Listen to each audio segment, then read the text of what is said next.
Bharatiya Janata party महिला मोर्चा द्वारा बिलासपुर में महतारी हुंकार रैली आयोजित की गई। इस दौरान हजारों की संख्या में महिलाएं बिलासपुर पहुंची। केंद्रीय मंत्री स्मृति ईरानी ने कांग्रेस सरकार पर जमकर हमला बोला। पूर्व मुख्यमंत्री डॉक्टर रमन सिंह, प्रदेश अध्यक्ष अरुण साव, पूर्व मंत्री राजेश मूणत, पूर्व मंत्री प्रेम प्रकाश पांडे, अमर अग्रवाल और सांसद सुनील सोनी भी रैली में शामिल हुए। महिलाएं मुख्यमंत्री के खिलाफ रैली के दौरान नारेबाजी करती नजर आईं।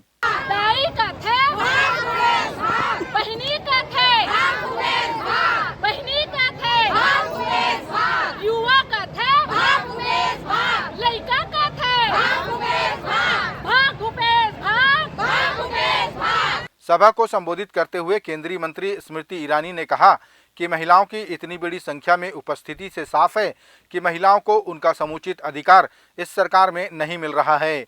स्मृति ने कहा कि हमारी बहनें अपना अधिकार लेना जानती हैं। केंद्रीय मंत्री ने कहा कि हमारी सरकार घर घर में अनाज पहुंचाती है और छत्तीसगढ़ की सरकार घर घर में शराब पहुंचा रही है। कोरोना लेकर आई थी तो हमारे बड़े भाई देश के प्रधान सेवक ने हर गरीब के घर में 28 महीना मुफ्त का राशन पहुंचाया। ये भारतीय जनता पार्टी के लिए सम्मान की बात है। आज अगर इस मंच से मेरी आवाज भूपेश जी तक जा रही है तो उनसे पूछना चाहती हूँ, विपदा की घड़ी में मोदी अनाज पहुंचा रहे थे और कांग्रेस वाले घर घर दारू लेकर जा रहे थे। एक तरफ जीवन का सामान बांटा जा रहा था और दूसरी ओर भूपेश सरकार द्वारा मौत का सामान घर घर पहुंचाया जा रहा था।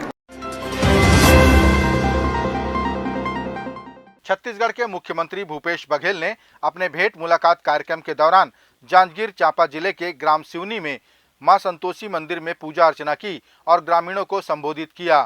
इस दौरान मुख्यमंत्री ने विकास कार्यों को कराए जाने की घोषणा भी की। साप्ताहिक बाजार में शेड एवं चबूतरा निर्माण कराया जाएगा और ग्राम धूरकोट में सहकारी बैंक की शाखा खोले जाएगी।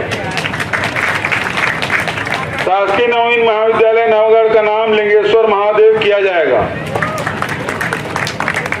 नवागढ़ लिंगेश्वर मंदिर का जीर्णोद्धार कराया जाएगा। ठीक है। और नवागढ़ में भी स्वामी आत्मानंद अंग्रेजी स्कूल खोले जाएगा। तो नवागढ़ में स्वामी आत्मानंद अंग्रेजी स्कूल खोले जाएगी। ग्राम कुटरा में हाई स्कूल में अतिरिक्त भवन और शौचालय निर्माण कराया जाएगी। ग्राम औरी में सीसी रोड बनवाया जाएगी और ग्राम सलखन में मुक्तिधाम तक सीसी रोड बनाया जाए और शासकीय हाई स्कूल बुढ़ेना का नामकरण आयुर्वेद रत्न डॉक्टर गुलाब सिंह के नाम से किया जाए और ग्राम उदय भाटा के हाई स्कूल का उन्नयन करके हायर सेकेंडरी स्कूल किया जाए और तुम्हारे यहाँ खेल मैदान बनाया जाए। हो गए। राजधानी रायपुर के गुड़ियारी में चंपेश्वर शिव महापुराण की कथा का वाचन कर रहे पंडित प्रदीप मिश्रा ने शुक्रवार को पत्रकारों से चर्चा की। इस दौरान उन्होंने कहा कि सनातन धर्म में सभी वेद और पुराण श्रेष्ठ हैं। महाराज प्रदीप मिश्रा ने कहा कि भगवान शिव ने कभी नशा नहीं किया, उन्होंने तो विषपान किया था और उसकी कुछ बूंदें जमीन पर गिरी, जिसके चलते धतूरे और कुछ नशीले पौधे उग आए। पुराण हमारे यहाँ हमारे सनातन धर्म के लिए सभी एक बराबर है। हमारे यहाँ सनातन धर्म में हम कभी नहीं कहते कि राम श्रेष्ठ हैं, कि कृष्ण श्रेष्ठ हैं, कि शिव श्रेष्ठ हैं। सनातन धर्म के अंतर्गत 33 कोटि देवताओं का अगर वर्णन आया है तो सभी की श्रेष्ठता मानी गई है। यहाँ पर विराजमान जैसे सभी पत्रकार बंधु हैं, कौन का चैनल बड़ा है या कौन का अखबार बड़ा है उससे मतलब नहीं, पत्रकार मतलब पत्रकार। तो सब एक जाजम पर बैठेंगे तो उसका एक आनंद ही दूसरा आता है। उसी तरह वेद और पुराण शास्त्र भी हमारे यहाँ बराबर का क्रम बताते हैं कि एक जाजम पर इसको रखा जाए। शिव जी ने कोई नशा नहीं करा। ये जो शिव जी के नए नए पोस्टर बनाए गए हैं, चिलम पीते हुए, गांजा पीते हुए, ये सब बात के बने हुए हैं। पूर्व के समय पर अगर भगवान शंकर का एक स्वरूप देखा जाए तो शिव जी के लिए जब विष भेजा गया था और विष की बूंदें जब नीचे गिरी थी पीते समय तो उससे भांग धतूरा उत्पन्न हो गया था। वो भांग धतूरा शंकर जी के पास में रखा हुआ है पर शिव जी उसको पीते नहीं हैं। रखा इसलिए है क्योंकि मुख से गिरा है तो वहाँ उत्पन्न हो गया। छत्तीसगढ़ के मुख्यमंत्री भूपेश बघेल ने ईडी की जांच पर सवाल उठाते हुए कहा कि नान घोटाले और चिटफंड घोटाले में आरोपियों को बचाने की कोशिश की जा रही है। मुख्यमंत्री ने नान घोटाले के चर्चित नाम अनिल टुटेजा के कार्यकाल पर भी सवाल उठाए। रमन सिंह जी जब सत्ता में थे तो फिर उनके खिलाफ कार्रवाई क्यों नहीं?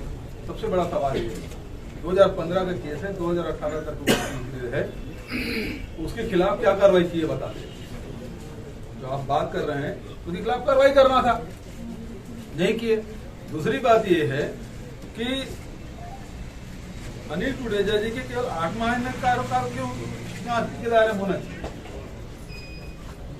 2011 से या उसके पहले से 2004-5 से क्यों नहीं होना चाहिए? जब ईडी जब फाइल खोलती है तो फिर वो 90 में कब खरीदे? तुम्हारे पास पैसा कहां से आया?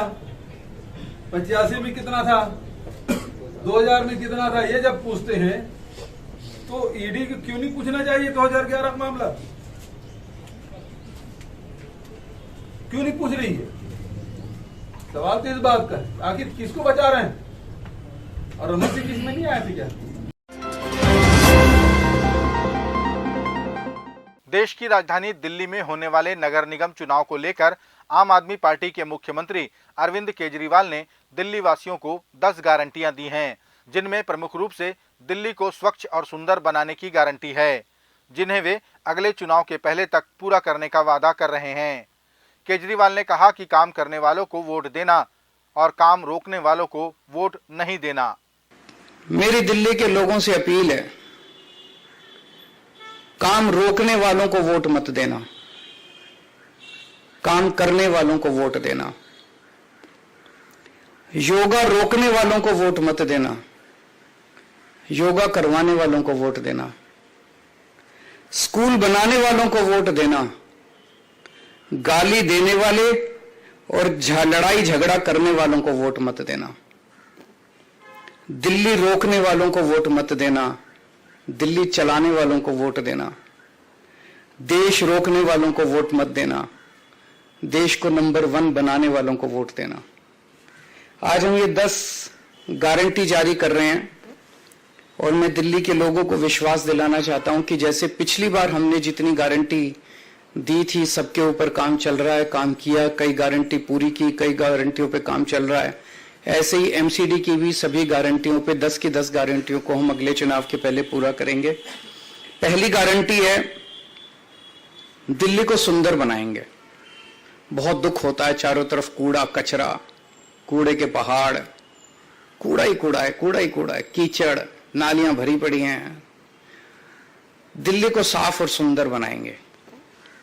कोई भी आएगा, खुद के लिए भी गर्व की बात होगी, साफ सुथरी सड़कों पे चलेंगे, मन लगेगा, और बाहर से भी कोई आएगा कहेगा हाँ यार दिल्ली सुंदर शहर हो गया। छत्तीसगढ़ के मुख्यमंत्री भूपेश बघेल ने स्पष्ट किया कि धान खरीदी को लेकर सरकार और प्रशासन सख्त है।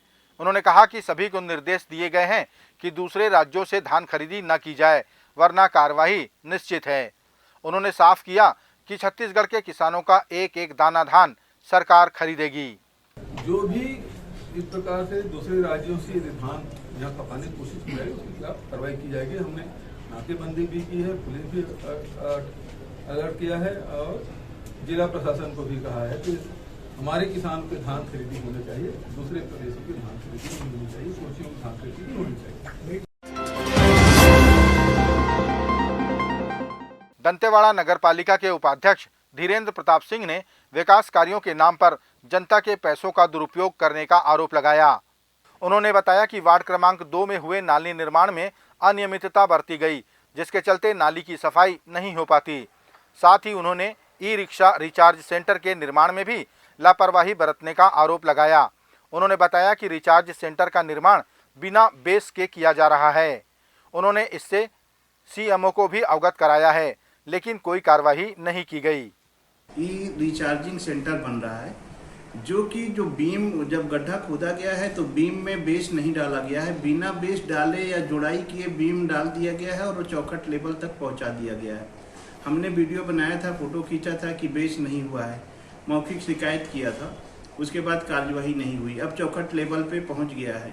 ऐसा घटिया निर्माण नगर पालिका दंतेवाड़ा में हो रहा है, जिस पे कार्यवाही नगर पालिका के अधिकारी कर्मचारियों द्वारा की जानी चाहिए, जो अभी तक नहीं हुई है।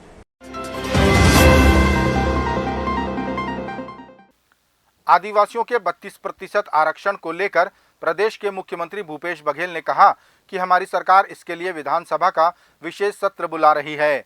उन्होंने कहा कि पूर्व मुख्यमंत्री डॉक्टर रमन सिंह की सरकार में आरक्षण 20% था और भारतीय जनता पार्टी के तमाम बड़े नेता उस समय चुप करा दिए गए थे। 32% करने के लिए हमने तो विधानसभा विशेष सत्र बुलाया है। अनंत कुमार साय जी, नंदकी राम कंवर जी, सोहन पुटे जी, बलीराम कश्यप जी, तमाम जितने आदिवासी नेता थे पहले, रमन सिंह बिल्कुल उसको साइड ट्रैक किए थे। और रमन सिंह के समय ही ये 2004 से लेकर 2012 तक आदिवासियों को 20% मिलता रहा। इन लोगों को बिल्कुल वोट भी बंद करके रखे थे।